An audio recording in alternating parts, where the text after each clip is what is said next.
All right, hey, day four. Day four, it's Saturday. The workers are off, and I'm the first one at the county dump here.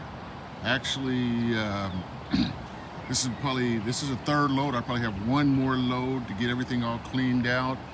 And so it's Saturday, and what I'm going to do is go over and prep the property. I'll show you guys that.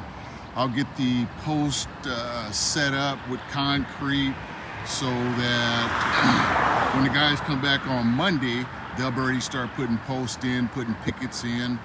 Probably cut the grass around there, probably do a little painting, and then on top of that, we'll probably end up actually painting the trim, doing some more main work.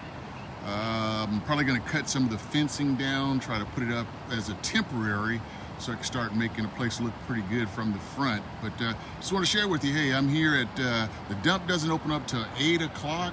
I'm actually here at 6:30. I'm an hour and a half early, simply because I wanted to be here first, get in, get out, get back to getting over at that job site, getting everything cleaned up.